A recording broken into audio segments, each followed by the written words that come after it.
Mukunda jewellers మొట్టమొదటి factory outlet ఇప్పుడు కూకట్పల్లి, కొత్తపేట్, సోమాజిగూడ మరియు ఖమ్మంలో. హలో రామ్ గారు. హాయ్ నారాజు. మన దగ్గర ఎప్పుడూ కూడా ఎక్స్పెక్ట్ చేసేటువంటి టాపిక్స్ విజువలైజేషన్తో పాటు సైకాలజీ. మా మనసులో ఉన్నది అంత ఎగ్జాక్ట్గా ఇతను ఏ విధంగా చెప్పగలిగాడు అనేటువంటి అంచనాతో చాలామంది కింద కామెంట్ బాక్స్లో పోస్ట్ చేసినటువంటి వాళ్ళు ఉన్నారు. మీరు చాలామందికి సొల్యూషన్స్ ఇచ్చారు దానివల్ల. అయితే ప్రతి ఒక్కరూ జీవితం తాలూకు అంటే బ్రతుకు తాలూకు అలా ప్రయాణంలో వెళ్ళేటప్పుడు ఒక మనిషి ఒకరోజు బాగుంటాడు, ఆ రోజు నేను ఏదైనా సాధించగలుగుతాను, నా చుట్టుపక్కల ఎవరున్నా లేకపోయినా సరే కమిటెడ్గా నన్ను నేను ప్రూవ్ చేసుకోగలుగుతానని. వాడు ఒకసారి సడన్ ఎనర్జీ వచ్చేస్తుంది. అంటే ఆ సడన్ ఎనర్జీ కాస్త డౌన్ అయిపోతుంది. నేను ఇంకా చేయలేనేమో, నా వల్ల కాదేమో అనేటువంటి ఆలోచనలకు మాత్రం డెఫినెట్గా వెళ్ళిపోతారు. కొంతమందికి అది స్ట్రెస్, అక్కడ నుంచి యాంగ్జైటీ నుంచి డిప్రెషన్, జీవితాన్ని నాశనం చేసేసుకుంటారు. అంటే ఒక గంట ఉన్న ఎనర్జీ దాని తర్వాత ఎక్కడో ఆ ఎనర్జీ మిస్ అవుతూ ఉంటుందండి. దాని నుంచి బయటపడడానికి చుట్టూ ఎక్కడెక్కడో ఏవేవో ఆలోచనలు తిరుగుతూ ఉంటాయి. అంటే నంబర్ ఆఫ్ ఫ్యాక్టర్స్ ఇన్ఫ్లుయెన్స్ చేసి ఒక మనిషిని గుచ్చుతూ ఉంటుంది. గంట కాన్ఫిడెన్స్ ఉన్న మనిషి అరగంట తర్వాత, లేదంటే హాఫ్ డే తర్వాత, లేదంటే నెక్స్ట్ డే తర్వాత, లేదా 1 వీక్ తర్వాత సడన్ కుప్పకొలిపోతాడు. అది నిలబడాలి అని అంటే ఆ ఎనర్జీ నిలబడాలి అని అంటే ఏం చేయాలి, ఎందుకు అలా జరుగుతుంది మనకి?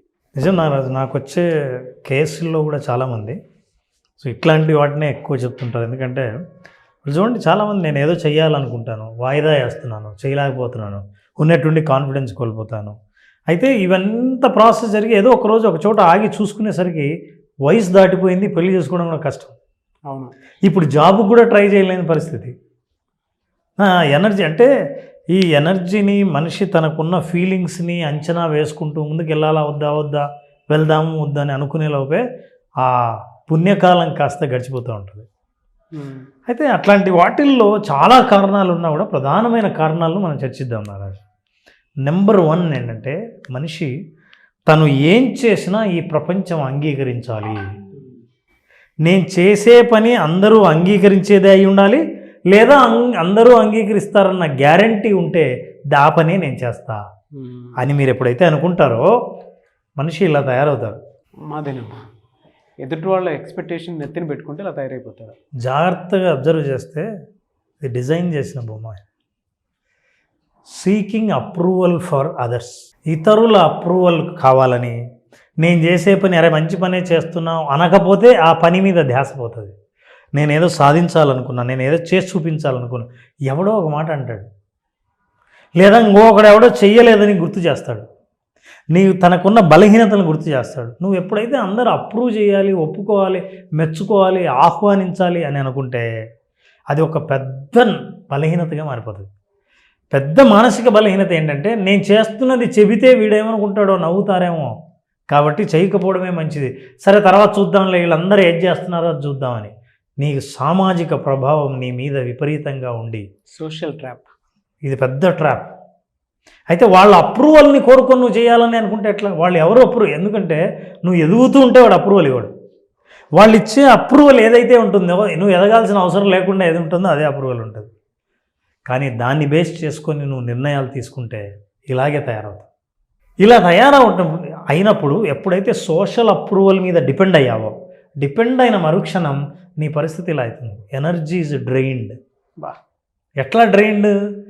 నిండుగా బకెట్లో నీళ్లుంటే నువ్వేం చేస్తున్నావు అంటే బకెట్లకి చుట్టూ రంధ్రాలు పెడుతున్నావు.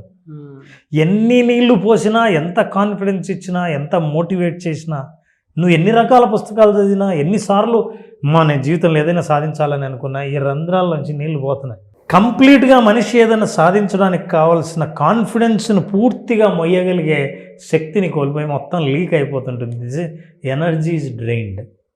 ఎనర్జీ డ్రైన్ అవ్వడం వల్ల క్యారెక్టరిస్టిక్స్ ఎట్లా ఉంటాయి? పొద్దున్నే లేస్తాడు, తెల్లవారిందని తెలుసుకుంటాడు, మళ్ళీ తెల్లవారిందా ఏం చేద్దామని, సరే ఏం చేయాలో ఇంకా ఐడియా రాలేదు కదా, పడుకుందాం అనుకుంటాడు. 2 గంటల తర్వాత లేస్తాడు. లేచిన తర్వాత ఏదన్నా చేయాలని అనుకొని ఆల్రెడీ లేట్ అయింది కదా అనుకుంటాడు. అసలు చేద్దాం వద్దని, ఈరోజు ఏం లేదు, ఈరోజు ఏం వారం, ఫ్రైడే కదా, ఫ్రెష్గా మండే స్టార్ట్ చేద్దాం అంటాడు. వాయిదా మనస్తత్వం, ఎనర్జీ లేకపోవడం వల్ల పూర్తిగా నిర్ణయాలు తీసుకోలేకపోవడం, అనుకున్నవి అనుకున్నట్టుగా ఇంప్లిమెంట్ చేయలేకపోవడం, ఇట్లాంటి బలహీనతలన్నీ అయిపోతాయి. ఇప్పుడు ఎప్పుడైతే నీకు ఎనర్జీ డ్రైన్ అయిందో, మానసికమైన శక్తి, శారీరక శక్తి బాగానే ఉంటుంది, 3 పూట్ల తింటుంటాడు, కానీ మానసికంగా శక్తి ఉండదు. మానసికమైన శక్తి డ్రైన్ అయితే ఇలాగే ఉంటుంది. కానీ ఎప్పుడు శక్తి నింపుతున్నట్లే ఉంటుంది, కానీ నీకు కారిపోయేది మనకు అర్థం కాదు. So you are draining everything. ఆ తర్వాత అది అయితేనే మనిషి he became like this, self ఎస్టీమ్ని కోల్పోయి ఇప్పుడు థెరపిస్ట్ దగ్గరికి వచ్చినా సరే అట్లే ముఖం ముడుచుకుంటాడు. సార్ అప్పుడు చెప్పడం ఎట్లా ఉంటుందంటే, నేను నమ్మరు, నా దగ్గరికి వచ్చే వాళ్ళందరూ ఇదే భాష. సార్ నా తప్పే అర్థమవుతుంది, నేను చాలా వేస్ట్ చేశాను, అనవసరంగా ఫ్రెండ్స్ని నమ్ముకొని వాళ్ళు ఏది చేస్తుంటే అది చేద్దాం అనుకున్నాను, 2-3 బిజినెస్, ఏ బిజినెస్ చేస్తానో నాకు తెలియదు, కానీ డబ్బులు ఇంట్లో ఉన్నవన్నీ అది చేస్తా ఇది చేస్తా అని అన్నీ పోగొట్టాను, కానీ ఎక్కడా సక్సెస్ కాకపోయేసరికి నా మీద నాకే నమ్మకం పోయింది, అందుకే ప్రయత్నాలు చేయడం మానేశాను. ఇప్పటికి 5 ఏళ్ళు అయింది సార్, ఏమి చేయట్లేదు సార్, ఇప్పుడు మీ దగ్గరికి వచ్చాను. ఇంకొక ఎగ్జాంపుల్ కూడా గుర్తొస్తుందండి. కొంతమందికి అంటే ఏదైనా రిలేషన్షిప్లోకి వెళ్ళకముందు, ట్రస్ట్ షిప్లోకి వెళ్ళకముందు చాలా బలంగా ఉంటారు మానసికంగాను, అండ్ దాంతోపాటు కాన్ఫిడెన్స్ పరంగా చూసుకున్నా కూడా. ఎప్పుడైతే మనిషి డిపెండెన్సీ నేచర్ మీదకి వెళ్ళిపోతూ ఉంటాడో, మీరు మీ హస్బెండ్ మీద డిపెండ్ అయినా, మీ ఫ్రెండ్ మీద డిపెండ్ అయినా, మీ బిజినెస్ పార్ట్నర్ మీద డిపెండ్ అయినా, over a period of time ఆ డిపెండెన్సీ లెవెల్ ఎలా పెరిగిపోయి ఉంటుంది అని అంటే, సాలెగూడు ఏ విధంగా అయితే పెరిగిపోయి ఉంటుంది అంటే ఆ ట్రాప్లో నుంచి బయటపడలేం. మళ్ళీ వాళ్ళు బయటికి తీసుకొస్తే తప్ప వీళ్ళు బయటపడలేని పరిస్థితి. బాబు ఎందుకు ఇలా చేసేవారా అంటే, నేను నమ్మాను అంతే. ఎందుకు ఇలా జరిగిందిరా నాయన, ఎందుకు ఇలా చేసుకున్నావు, నీ హిస్టరీ చూస్తేనేమో బయట అన్ని అచీవ్మెంట్స్ ఉన్నాయి, అది వాళ్ళ వల్ల కాదు కదా, నీ సోషల్ స్ట్రెంగ్త్ నీ స్ట్రెంగ్త్ కదా అని అంటే నమ్మాను అంతే. ఇప్పుడు నాకు ఎనర్జీ సరిపోవట్లేదు. ఇప్పుడు నన్ను నా దగ్గర అంత ఉన్నా కూడా వాళ్ళు లేకుండా నేను చేయలేను. Emotional damage. అవును సార్, అవును. సెల్ఫ్ డ్యామేజ్ ఎప్పుడైతే చేసుకుంటారు, సెల్ఫ్ ఎస్టీమ్ కోల్పోతే వాళ్ళకున్న టాలెంట్స్ మర్చిపోతారు. అదే కదా, మర్చిపోవడం కాదు, వేరే వాళ్ళు గుర్తు చేసినా నేను చేయలేననే డిసైడ్ అవుతారు. సెల్ఫ్ ఎస్టీమ్ని కోల్పోయినప్పుడు మనిషి పూర్తిగా, నువ్వు ఇందాక అన్నావు ఆ ఎనర్జీ అనేది, ఆ మానసిక శక్తిని ఎప్పుడు కోల్పోతాడో, ఏ పని చేయలేక ఈ చేతులు ఎత్తేసి సమాజం ముందు సరెండర్ అవుతాడు. అవును సార్, సరెండర్ అయిపోయి ఐఎమ్ హెల్ప్లెస్ నవ్ అని. అట్లాంటి వాళ్ళు ఎలా బయటికి రావాలో మాట్లాడదు. ఈ స్థితిలో ఇలాంటి సిచ్యువేషన్స్ ఉంటే ఎస్ ఐ ఫేస్డ్ అని పెట్టండి మెసేజ్. ప్రతి ఒక్కరూ ఉంటారు సార్, నేను నా హస్బెండ్ చేతిలోనే నలిగిపోయాను అని పెట్టేటువంటి వాళ్ళు ఉంటారు. అభివృద్ధి బిజినెస్ పార్ట్నర్ చేతిలోనే నలిగిపోయాను అని చెప్పేటువంటి వాళ్ళు ఉంటారు. నేను మా డాడీ చెప్పింది చేసుకుంటూ వెళ్ళిపోయాను కాబట్టి నలిగిపోయాను అని చెప్పినటువంటి వాళ్ళు ఉంటారు. నేను నా ఫ్రెండ్ చెప్పాడు కాబట్టి మునిగిపోయాను, నేను గ్రో అవ్వకపోవడానికి కారణం కూడా అదని చెప్పి జీవితాన్ని నాశనం చేసుకున్నటువంటి వాళ్ళు ఉంటారు. కొంతమంది సెల్ఫ్ అంటే మీరు ఇందాక చూపించారు చూసారా, సోషల్ ట్రాప్లో పడిపోవటం. ఈయన ప్రతిసారి మెచ్చుకోవాలంటే ఎక్కడి నుంచి మెచ్చుకుంటారు? ఇప్పుడు వాళ్ళ ఆనందం కోసం చేసేటప్పుడు నీ ఆనందం ఎక్కడుంది అందులో? నువ్వు వాళ్ళ మెచ్చుకోలు కోసమో లేదంటే వాళ్ళ అవసరాలకు ఉపయోగపడదాం అనేటువంటి ట్రాప్లో ఉన్నప్పుడు, అప్రూవల్ కోసం నువ్వు ట్రాప్లో పడిపోయి ఉన్నప్పుడు నువ్వు కోల్పోయినట్టే కంప్లీట్గా. మీరు ఇందాకన్నారు నా దగ్గరకు వచ్చేటువంటి వాళ్ళు అందరూ అంతే సార్, ఇంకంతే. అంటే ఒక స్టేజ్లో ఫేస్ చేస్తారు. I want to talk only 3 solutions. చెప్పండి సార్. ఈ 3 సొల్యూషన్స్ కనుక పాటిస్తే మీరు మళ్ళీ రికవర్ అవుతారు. నిజంగా సొల్యూషన్స్ మీద ఇంట్రెస్ట్ ఉండి డెడికేటెడ్తో ఇవి పాటిస్తే you will see a clear change in your life and also body. Let's see what. Eagerly waiting for that solution. Stop negative self talk. చాలామందికి తెలీదు, వాళ్ళకి తెలీదు. వాళ్ళ ఫ్రెండ్స్ని అడగమని చెప్పండి. ఏంటంటే, అరే నేను ఎప్పుడైనా ఒక్కడిని నాలో నేను మాట్లాడుకుంటుంటానా బయటికి? వాళ్ళే మాట్లాడుకుంటుంటారు. ఇదేంటో తెలుసా self talk? Internal self talk వేరు, ఎక్స్టర్నల్ సెల్ఫ్ టాక్ వేరు. ఇంటర్నల్ సెల్ఫ్ టాక్ అంటే ఆలోచనలు. ఎక్స్టర్నల్ సెల్ఫ్ టాక్ ఏంటంటే మాట్లాడుకుంటుంటాడు దాంతో, అయితే అవును కుదరదు అని ఒక్కడే మాట్లాడుకుంటుంటాడు. ఇదంతా ఎప్పుడు వస్తుందంటే, తను ఎప్పుడైతే ఏదైతే తప్పులు చేశాడో, పొరపాట్లు చేశాడో, మోసపోయాడో అవన్నీ నేను ఇలా చేసి ఉండాల్సింది అనుకుంటున్నప్పుడు మాట్లాడుతూ ఉంటాడు. అంటే వేరే లోకంలో జీవిస్తారు సెల్ఫ్ టాక్ ఉన్న వాళ్ళు. నెగిటివ్ సెల్ఫ్ టాక్, నేనేం చేయలేను అని అనుకున్న వాళ్ళందరూ నెగిటివ్ సెల్ఫ్ టాక్లో ఉంటారు. నెంబర్ 1 మీరు చేయాల్సింది మీ ఫ్రెండ్స్ని అడగండి, నేను ఎప్పుడైనా బయటికి ఒక్కరిని మాట్లాడుకునే చూసారా అని. ఉంటే మీరు ఆ సిచ్యువేషన్లో ఉన్నట్టు. ఇక మీ ఆలోచనలను గంటకు ఒకసారి ఆగి ఇప్పుడు ఏం ఆలోచిస్తున్నాను అని ఆలోచించండి. అది సెల్ఫ్ టాకా, నెగిటివ్ సెల్ఫ్ టాకా, పాజిటివ్ సెల్ఫ్ టాకా చూడండి. Now immediately shift to the positive statement. నేను I have given a tip. Every 1 hour మీకు ఎప్పుడు గుర్తు వస్తే అప్పుడు ఆగి ఇప్పుడు నేనేం ఆలోచిస్తున్నా ఆలోచించండి. అది నెగిటివ్ అయితే shift to positive. So stop negative self talk. ఎప్పుడైతే సెల్ఫ్ టాక్ నెగిటివ్ది మాట్లాడి ఆపేశావో నీ మీద నువ్వు కోల్పోయిన నమ్మకాన్ని తిరిగి పొందడం మొదలు పెడతావు. ఒక్కటే స్టేట్మెంట్ సార్. నిజంగా కొంతమంది ఒక ట్రామాలో, ఎమోషనల్ ట్రామాలోను, లేదంటే కొన్నిసార్లు కొంతమందికి గాసిప్స్ అంటే ఇష్టం. ఎవరైనా పొరపాటున నీ మీద ఇలా మాట్లాడారు అని అంటే క్యూరియాసిటీ ఉంటుంది. ఏమైనా ఉంటారు. ఆ క్యూరియాసిటీ మనిషిని మానసికంగా దెబ్బతీసి బయట పడనీయకుండా చేస్తుంది. బట్ అక్కడ మనిషి క్యారెక్టర్ కూడా దిగజారిపోయి ఉంటుంది. అరే వీడి గురించి ఎవడన్నా నెగిటివ్ ఒక మాట అనుకుంటే తీసుకోలేని పరిస్థితిలో ఉంటుంది. అక్కడ క్యారెక్టర్ అసాసినేషన్ ఉంటుంది, ఎనర్జీ, ఆ నెగిటివ్ ఎనర్జీ బయటపడుతుంది, సెల్ఫ్ టాక్ ఇంప్రూవ్మెంట్, ఆ నెగిటివ్ థింకింగ్ ప్రాసెస్ కూడా ఎక్కువ అవుతుంది. జస్ట్ ఆ టైంలో అది మీరు పాజిటివ్ స్టేట్మెంట్ కింద మార్చుకున్నారు కదా, ఏమనుకుంటే మనం ఏమనుకుంటే షిఫ్ట్ అంతే, ఇమీడియట్ షిఫ్ట్. ఇప్పుడు ఆ షిఫ్ట్ కావాల్సిన అవసరం మీకు, వాళ్ళకి కాదు. అవును, కాబట్టి మనం ఇమీడియట్గా షిఫ్ట్ చేయాలి. It's the first thing. Internal టాక్ని షిఫ్ట్ చేయండి. Yes. Now let's go to the second. Communicate self love. ఒకసారి అద్దంలో చూసుకొని, మీరు నిజంగా చెప్తున్నా, మనల్ని మనం ప్రేమించకపోతే పక్కోడు ప్రేమించడు, సమాజం ప్రేమించదు, నువ్వు కోరుకునే కోరిక కూడా నిన్ను ప్రేమించదు కదా. నువ్వు జాబ్ కోరుకుంటున్నావు, గవర్నమెంట్ జాబ్ రావాలని అనుకుంటున్నావు, ఒక ఉద్యోగం సెటిల్ అవ్వాలనుకుంటున్నావు, సమయానికే వయస్సు మించిపోకముందే పెళ్లి కావాలని కోరుకుంటున్నావు. ఆ కోరికలన్నీ నిన్ను ప్రేమించాలిగా. ప్రేమించడానికి ఎవ్వరూ ఈ ప్రపంచంలో ప్రేమించలేదు. ఆ చివరికి నిన్ను కూడా ప్రేమించుకోవట్లేదు. నేనెక్కడ ప్రేమిస్తా అని కోరిక దూరంగా ఉంటుంది. ఎస్. అద్దంలో చూసి you talk to your self, love your self. What is love your self? Accept as it is about your life. ఎందుకంటే ఓవర్ ఎక్స్పెక్టేషన్స్ కానీ, ఓవర్గా ఖర్చు చేయడం కానీ వద్దు, సెల్ఫ్ బ్లేమ్ వద్దు, సెల్ఫ్ లవ్ కావాలి. సెల్ఫ్ లవ్ అంటే ఓహో ఇది నేను ఇలా తయారవ్వాలి, ఇంతవరకు ఇది అయినా నాకేమైంది, నేనేం తక్కువ, నాకంటే కాళ్ళు చేతులు లేని వాళ్ళందరూ బాగా చేస్తుంటే నాకు అన్నీ బాగున్నాయి, నేను అందంగా కనిపిస్తున్నాను, నేను చేయగలను, ఎందుకు చేయలేను అని అద్దంలో చూడండి. మీరు అలా మాట్లాడుతుంటే కూడా నాకు ఒకటి గుర్తొస్తుంది. హార్ష్ రియాలిటీ మాట్లాడుకుందామా. సడన్గా కాలు పోయింది, మనం లెగటం ఆపేసుకుంటామా? సడన్గా అమ్మ నాన్న చనిపోయారు, మనం చచ్చిపోతామా? సడన్గా మనకు తెలియకుండానే మన జీవితాన్ని ఎవడో నాశనం చేస్తాడు, అట్లని చెప్పేసి ఆడి కోసం మన జీవితాన్ని ఆపుకుంటామా? మనల్ని మనం ఏ విధంగా మన కోసం రికవరీ చేసుకుంటామా? చిన్న చిన్న సమస్యలకి మనం ఏ రోజు కూడా మనల్ని మనం ప్రేమించుకోవటం ఆపుకోకూడదు. నిజం సార్. ఆ సెల్ఫ్ లవ్ ఎప్పుడైతే మీరు స్టార్ట్ అయిందో పాజిటివ్స్ కనిపించడం మొదలు పెడతాయి. ఎస్. మీరు అందుకే ప్రేమించిన వాళ్ళను, ఇష్టపడిన వాళ్ళని చూడండి, వాళ్ళు మంచివాళ్ళుగా కనిపిస్తారు. వాళ్ళ ప్రతి మాటల్ని మనం ఇష్టపడతాం, వాళ్ళ ప్రతి చేష్టల్ని ప్రేమిస్తాం. మిమ్మల్ని మీరు ప్రేమిస్తే మీలో మీకు నచ్చినవి కనిపిస్తాయి. అంతే. మీకు ఎప్పుడు మీరు నీలో నచ్చినవి కనిపిస్తాయో, నీలో నచ్చినవి ప్రేమించడం మొదలు పెట్టావో, దాన్ని డెవలప్ చేసుకోవడం మొదలు పెడతాం. ఆటోమేటిక్గా అది డెవలప్ అవుతూ పోతుంటుంది.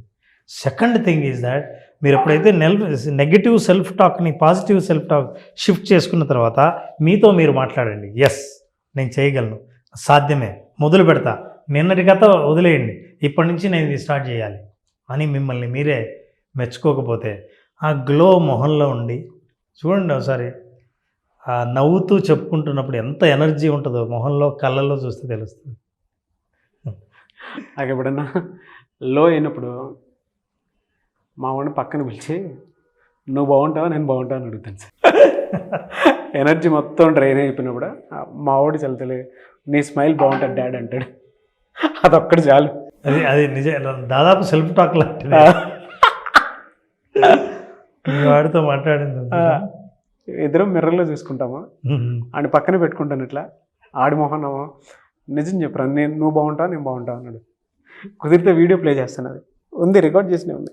ఇంకా చాలామంది మోటివేషనల్, పైగా నువ్వే బాగుంటావు అనే వాళ్ళని పట్టుకోలేము, అది ఇంపార్టెంట్. మోస్ట్ ఇంపార్టెంట్ అన్నది నిన్ను తక్కువ చేసి, అమర్యాదగా చేసి, నీ మాటల్ని, నీ కోరికల్ని కించపరిచే గ్రూప్ని అవాయిడ్ చేయండి. యూజ్లెస్ గ్యాంగ్ ఉంటుంది, బ్యాచ్, వేస్ట్ బ్యాచ్. గాసిప్స్. నువ్వు ఏం మాట్లాడినా దాన్ని పట్మని తెంచేసినట్టు, నీ కోరిక నేను ఏదైనా చెయ్యాలని నువ్వు అనుకుంటున్నావు అన్నా కూడా నీ బాగుందా అని చెప్పేవాళ్ళు, నీకు చేత కాదనేవాళ్ళు. అరే జోక్ లాగా అంటుంటారే, ఆ జోకే నీ మైండ్ చాలా సీరియస్గా తీసుకుంటా. ఈ బ్యాచ్ వల్లే ఉంటుంది సార్. అసలు పల్లెటూరులో చూస్తే ఒకప్పుడు అరుగులు ఉండే, దాని తర్వాత రోడ్ల మీదకి వచ్చారు గ్రూప్ ఆఫ్ పీపుల్. వాళ్ళ గాసిప్స్ని ఇంట్రెస్ట్గా ఎంజాయ్ చేస్తారు. తర్వాత రచ్చబండ దగ్గర ఊళ్ళో ఉన్నట్లు. అవును, మన కోచింగ్ ఇన్స్టిట్యూట్లో స్టూడెంట్స్ని చూస్తాం, ఒక గ్రూప్ ఆఫ్ పీపుల్, వాళ్ళకా గాసిప్స్ కావాలి.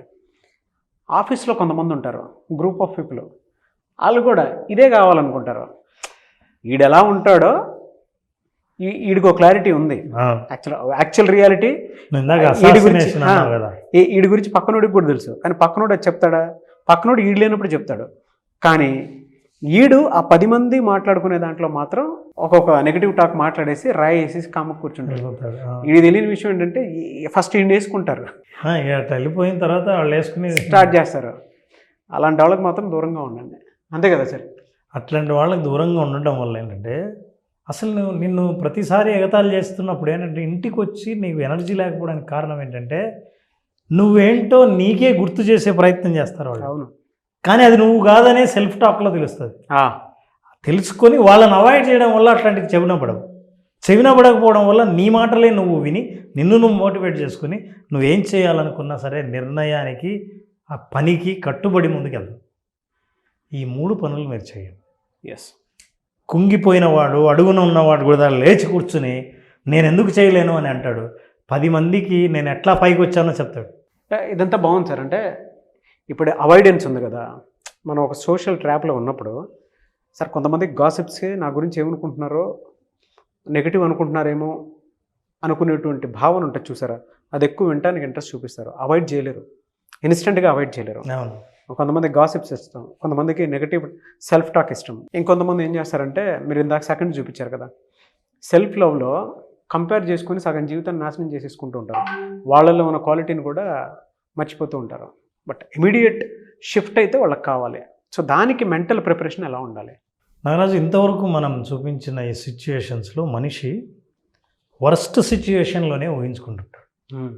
చెడిపోయినట్టు, ఇక బాగులేనట్టు, భవిష్యత్తు లేనట్టు, ఇవన్నీ. ఈ పరిస్థితులన్నిటి నుంచి బయట వేసే ఒకే ఒక అద్భుతమైన సాధనం ఏంటంటే విజువలైజేషన్. ఈ విజువలైజేషన్ ఏం చేస్తుందంటే, మనిషిని గట్టున వేసి ఆ బురదలోంచి బయటికి తీసుకొచ్చి ఒక స్విమ్మింగ్ పూల్లో వేస్తుంది. శుభ్రమైన వాటరు తను శుభ్రం చేసుకోవడానికి పనికి రావడమే కాకుండా తను స్నానం చేసి ఫ్రెష్గా బయటకు వస్తాడు. విజువలైజేషన్ ఏం చేస్తుందంటే, నువ్వు కోరుకున్న స్థితిలో నిన్ను ఉంచుతుంది. ఉంచినప్పుడు బాడీలోని ప్రతి కణం నువ్వు ఏ స్థితిని కోరుకున్నావో ఆ స్థితిని రికార్డు చేసి రిజిస్టర్ చేస్తాయి. రిజిస్టర్ చేసిన ఆ స్థితిని మళ్ళీ రీప్లే చేస్తుంది లైఫ్లో. అప్పుడు నువ్వు సాధిస్తావు. సో విజువలైజేషన్ ఏం చేస్తుందంటే, భవిష్యత్తు స్థితికి, నువ్వు కోరుకున్న స్థితికి ఎటువంటి సామాజిక ప్రభావాలకు గురి కాకుండా నువ్వు ఏది అనుకున్నావో దాన్నే చూడగలిగినప్పుడు నీకు కాన్ఫిడెన్స్ వస్తుంది. నలుగురు నిన్ను డిస్రెస్పెక్టింగ్గా మాట్లాడినా సరే నువ్వు పట్టించుకో, నీకు తెలుసు నీ భవిష్యత్తు ఏంటో. నువ్వు ఎక్కడికి వెళ్ళాలనుకుంటున్నావో నీ నిర్ణయం గురించి నీకు తెలుసు.